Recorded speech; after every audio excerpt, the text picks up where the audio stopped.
Now students, the next one is mesosphere. Mesosphere is above the stratosphere. Stratosphere से next जो layer है that is mesosphere. Okay, it is a cold layer of atmosphere. Atmosphere की बहुत ज्यादा cold, सबसे cold layer है ये. Why? Because the temperature decreases with the high altitude. इस स्फीयर में जैसे जैसे हम हायर एल्टीट्यूड पर जाते हैं, ऊपर की तरफ जाते हैं, तो टेम्परेचर डिक्रीज होता जाता है. Okay, and it protects us from the meteors. Clear? जो मेसोस्फीयर है वो एक शील्ड की तरह वर्क करता है. It works as a shield for the earth because जो मीटियोर्स है they burn up in this layer. जो जितने भी मीटियोर्स है, we have read in 6th class about meteors. तो मीटियोर्स मेसोस्फीयर में ही बर्न हो जाते हैं, वो अर्थ तक नहीं पहुंच पाते. So mesosphere works as a shield for the earth. Okay, now the next one is thermosphere. Thermosphere is above the mesosphere. Okay, thermosphere mesosphere से अबव लेयर है and here the air is very thin.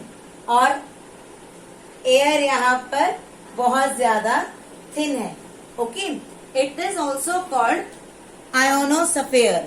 ये ionosphere भी कहा जाता है because ion particles present in this sphere.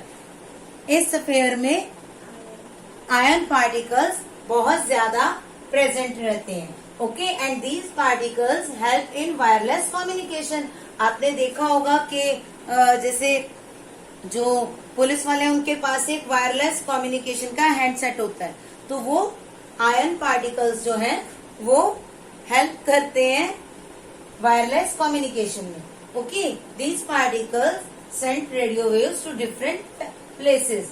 ये particles radio waves को different places पर, अर्थ पर डिफरेंट प्लेसेस में भेजते हैं और इससे वायरलेस कम्युनिकेशन बहुत इजी हो जाता है. Okay, so this is about thermosphere. So the last one is exosphere. It is not in your book, but above earth 1600 kilometre तक हमारे पास एटमोस्फेयर है. And the last one is the exosphere. Okay, last sphere exosphere है. Here the air is very much thin. बहुत ज्यादा thin होती है यहाँ पर एयर, और बहुत ही वास्ट एरिया है इसका. ये लास्ट में यूनिवर्स से जाकर अटैच हो जाता है. तो एक्सोस्फीयर 1600 किलोमीटर तक जो नेक्स्ट मिलता है that is exosphere. Okay, so I am giving you a word to learn these in a proper way.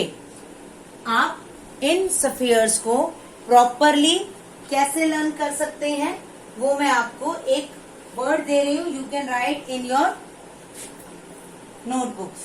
Okay, the word is atmost. Okay, ETMOST, atmost. It is the word by which we can learn the layers in a proper manner. Properly इनकी जो sequence है उसके according हम इसे learn कर सकते हैं with the help of this word. How? I am explaining. T for troposphere, जो सबसे नीचे वाली लेयर है अर्थ की, वो T for troposphere. Then above stratosphere. Okay, firstly leave the O. O को अभी हम छोड़ देते हैं. We will move to the next mesosphere, and the next one is thermosphere from T, and last one is exosphere from E. Okay, अब आप कहेंगे कि मैम ये ओ कहाँ गया, ओ से तो कोई वर्ड है ही नहीं. O here just give us the word ozone layer. We can take O for ozone layer. Okay, ये हमें ओजोन लेयर को रिमाइंड करवा रहा है. So here I am again explaining. T for troposphere, S for stratosphere, M for mesosphere, then T for thermosphere, and the last one is E for exosphere.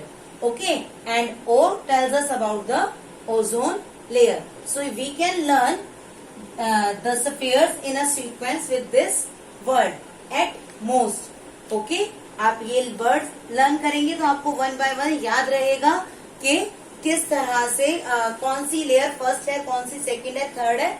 आप अच्छे से इस वर्ड के help से याद रख सकेंगे। ओके बेटा, I hope you can understand the topic और आपको ये वर्ड भी बहुत हेल्प करेगा। ठीक है, so read the topic from page number 24 and 25. Clear? Okay students, thank you so much for hearing.